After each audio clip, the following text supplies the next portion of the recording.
ជ្រាបសួរខ្ញុំបាទស្លេះប៉ានីជាបុគ្គលិករបស់ក្រុមហ៊ុនជីសញ្ញាក្បាលក្របីឥឡូវនេះយើងទៅជួបជាមួយនឹងលោកពូម្ចាស់ស្រែដែលបានធ្វើស្រែបង្ហាញជាមួយនឹងក្រុមហ៊ុនជីសញ្ញាក្បាលក្របីបាទជ្រាបសួរលោកពូបាទ ពោះមាសផាតរស់នៅភូមិស្លាឆេះឃុំរហាលស្រុកនេតព្រះខេត្តបន្ទាយមានជ័យហើយជាប្រធានសហគមន៍កសិកម្មទំនើបដំណាំស្រូវនេតព្រះមានជ័យបាទ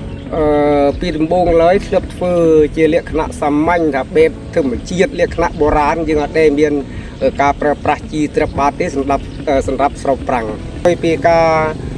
ធ្វើបទបង្ហាញនឹងបានរៀនតាមបច្ចេកទេសរបស់កសិកម្មធ្វើស្រែបង្ហាញពីក្រុមហ៊ុនជីក្បាលក្បីយីតាគ្រប់ហើយនឹងមន្ទីរកសិកម្មដែលបានមកបង្រៀនឲ្យខ្ញុំធ្វើស្រែបង្ហាញនេះគឺការដាំដុះនេះគឺបានធ្វើដីឲ្យរៀបស្មើល្អនិងកាត់បន្ថយពូជឲ្យបានច្រើនជាងមុនគួរទឹកខ្វាត់ខ្វែងច្រើនដើម្បីផ្ដល់ជាពន្លឺនិងឲ្យមានខ្យល់ចេញចូលក្នុងស្រែរបស់យើងការព្រោះទូគឺឃើញថាស្រូវល្អ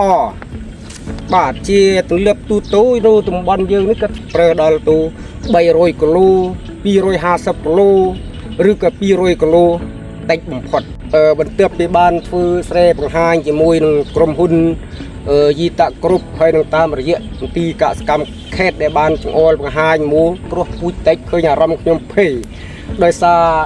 ពេលដែលយើងដាក់ដាំដុះនៅក្នុងស្រែស្រូវវាដុះមួយវារញៀលឆ្ងាយពីគ្នាមិននឹកស្មានទាំងនេះថាវានឹងអាចបានផលប៉ុណ្ណាបើដើមវាតិចយ៉ាងដូចនេះនឹងឲ្យក្រោយពីខ្ញុំបានធ្វើស្រែបង្ហាញជាមួយនឹងក្រុមហ៊ុនជីក្បាលក្បីយីតាគ្រប់ការកាត់បន្ថយពូជនេះគឺវាល្អដោយសារការយើងដាក់ជីទៅល្អធន់បានយូរពីក្រោយបានប្រើប្រាស់ជី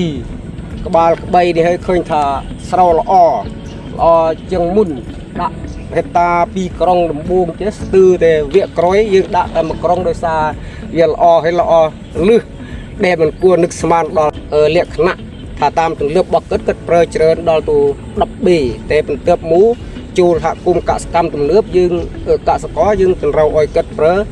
6ក្រុងទៅ7ក្រុងក្នុង1ហិកតាតែឥឡូវពេលនេះដល់ពេលយើងមិននឹកស្មានថាជីនេះល្អដល់កម្រិតនេះអញ្ចឹងវាកសិករខ្លះគាត់អាចសល់ជី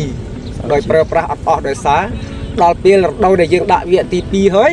តែស្រូវវាអត់ឈប់ល្អនោះតែល្អចិត្តអត់ហ៊ានដាក់បន្ថែមដែលធ្វើឲ្យមានការកាត់បន្ថយពូជកាត់បន្ថយការប្រើប្រាស់ថ្នាំពុលបានច្រើនដោយសារស្ដើងគឺវាអាចកាត់បន្ថយបានច្រើនមែនទែន